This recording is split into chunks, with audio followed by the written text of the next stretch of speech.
सदा लीजिए, साचा शब्द निहार और पक्षपात मत कीजिए, कहे कभी विचार। क्योंकि यहाँ पे बहुत से भगत ऐसे हैं जो पहले किसी अन्य गुरु की शरण में बैठे हुए थे, बहुत अच्छी बात है। किसी भी गुरु की शरण में आप हो, बहुत अच्छी बात है। निगुरा तो होना ही नहीं चाहिए। निगुरे का तो कहते हैं हाथ का दिया पानी भी नहीं पीना चाहिए। तो निगुरे होने से लाख गुना अच्छा है कि आप एक भगत हैं, किसी गुरु की शरण में हैं। लेकिन आप ये सोचें कि मैंने जो गुरु धारण कर लिया, अब मैंने उसे बदलना नहीं है, चाहे वो गुरु मुझे नरकों में ले जाए, तो ये भी बिल्कुल गलत बात है।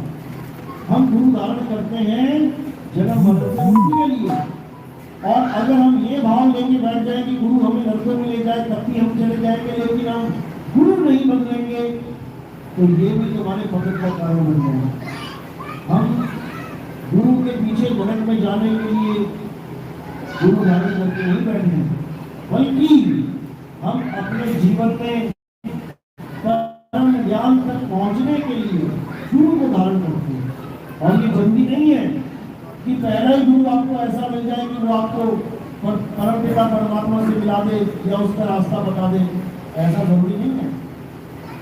साहिब कहते बहुत गुरु हैं जगत में और कोई न लागे तीर, सभी गुरु बह जाएंगे जागृत गुरु कबीर। जब तक आप कबीर साहब के मूल ज्ञान को नहीं समझते, तब तक आप किसी भी गुरु की शरण में बैठे आप मुक्त नहीं हो सकते। क्योंकि मुक्ति का दाता एक है, मुक्ति का ज्ञान देने वाला एक है।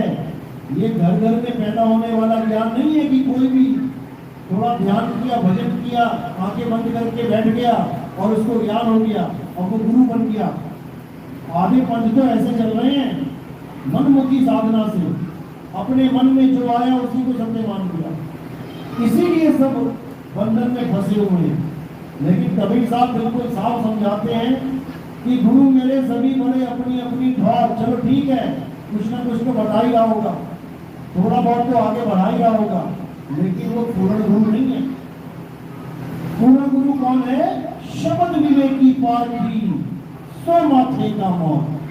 जो शब्द का विवेक करे, जो परख करे, वही माथे का मौत है। अन्यथा किसी भी गुरु की शरण में आप हो, आप भगत तो कहलाओगे लेकिन आप मुक्त नहीं हो पाओगे। मुक्ति का मंत्र कुछ और है, मुक्ति का नाम कुछ और है। वो ये 52 अक्षरी मंत्र नहीं है कि किसी भी गुरु ने 52 अक्षर में कोई भी जंत्र मंत्र जोड़ तोड़ के दे दिया और आप सोच रहे हो कि मैं इसको जब जब के एक दिन परमात्मा को पालूंगा, कभी नहीं प्राप्त कर पाऊंगा। ये 52 अक्षरी बंधन है। और कई लोग ऐसे भी हैं जो कहते हैं हमें गुरु जी ने कोई बंधन नहीं दिया, तो क्या दिया? वो कहते हैं केवल आती जाती सांस को देखो, केवल रात को देखो, त्रिकुटी में देखो, अंधेरे में देखते रहो, प्रकाश हो जाएगा। मंत्र कोई नहीं दिया, 52 अक्षर में नहीं उलझाया। या खुली आंखों से देखोगे तो आसमान में आपको झाड़ियां दिखाई देंगी, फूलमालाएं दिखाई देंगी, छोटे छोटे छोटे बिंदु दिखाई देंगे जो दौड़ते हैं इधर से उधर, उधर से इधर। कुछ गुरु कह देंगे इसी को एकाग्र करना, इसी को देखते रहो। ये भी सत्य नहीं। भले 52 अक्षर नहीं दिया, लेकिन अगर ऐसी कोई क्रिया देती तो ये भी सत्य नहीं है। सत्य क्या है? सत्य हमारी आत्मा है। और सत्य ज्ञान क्या है?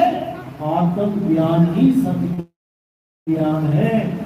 किसी को देखना, किसी को जानना आत्म ज्ञान नहीं है। खुद को जानना आत्म ज्ञान है।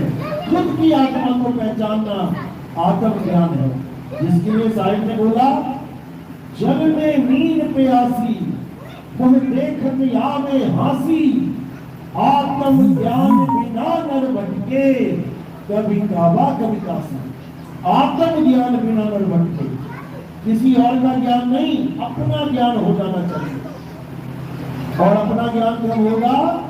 जब आपके जीवन में कोई आत्मज्ञानी गुरु आएगा, शब्द भेदी गुरु आएगा, तब आपके जीवन में अंधकार दूर होगा।